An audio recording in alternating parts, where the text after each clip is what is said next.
ನರೇಗಾ ಕಾಮಗಾರಿ ವೀಕ್ಷಿಸಿದ ಪ್ರೊಬೇಷನರಿ ಅಧಿಕಾರಿ ಅಭಿನವ ಜೈನ್. ನರೇಗಾ ಯೋಜನೆ ಅಡಿ ನಡೀತಾ ಇರುವಂತಹ ಹೂಳೆತ್ತುವ ಕಾಮಗಾರಿ ಸ್ಥಳಕ್ಕೆ ಐಎಎಸ್ ಪ್ರೊಬೇಷನರಿ ಅಧಿಕಾರಿ ಅಭಿನವ ಜೈನ್ ಅವರು ಬೈಲಹೊಂಗಲ ತಾಲೂಕಿನ ಕೆಂಗಾನೂರ ಗ್ರಾಮ ಪಂಚಾಯಿತಿ ವ್ಯಾಪ್ತಿಯಲ್ಲಿ ಭೇಟಿ ನೀಡಿ ಕಾಮಗಾರಿ ವೀಕ್ಷಣೆ ನಡೆಸಿದರು. ಈ ವೇಳೆ ಕೆಲಸದಲ್ಲಿ ನಿರತರಾಗಿದ್ದಂತಹ ಕೂಲಿ ಕಾರ್ಮಿಕರೊಂದಿಗೆ ಮಾತನಾಡಿ ಅವರು ಯೋಜನೆ ಅಡಿಯಲ್ಲಿ ಒದಗಿಸಲಾಗ್ತಾ ಇರುವಂತಹ ಸೌಲಭ್ಯಗಳಾದಂತಹ ಶುದ್ಧ ಕುಡಿಯುವ ನೀರು, ಪ್ರಥಮ ಚಿಕಿತ್ಸಾ ಪೆಟ್ಟಿಗೆ ಹಾಗೂ ನೆರಳಿನ ವ್ಯವಸ್ಥೆ ಕುರಿತಂತೆ ಮಾಹಿತಿಯನ್ನ ಪಡೆದುಕೊಂಡರು.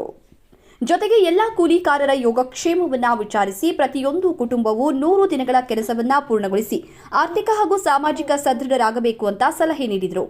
ಕೂಲಿ ಹಣವನ್ನ ಕುಟುಂಬ ನಿರ್ವಹಣೆ ಹಾಗೂ ಮಕ್ಕಳ ಭವಿಷ್ಯಕ್ಕಾಗಿ ಸದುಪಯೋಗಪಡಿಸಿಕೊಳ್ಳುವಂತೆ ತಿಳಿಸಿದರು. ಹಾಜರಿದ್ದ ಕೂಲಿಕಾರರ ಎನ್ಎಂಆರ್ ಹಾಗೂ ಎನ್ಎಂಎಂಎಸ್ ಹಾಜರಾತಿಯನ್ನ ಪರಿಶೀಲಿಸಿದ ಅವರು ತಪ್ಪದೇ ಹಾಜರಾತಿ ಮಾಡಿಸಿಕೊಂಡು ನಿಯಮಾನುಸಾರ ಕೆಲಸ ನಿರ್ವಹಿಸುವಂತೆ ಸೂಚಿಸಿದರು.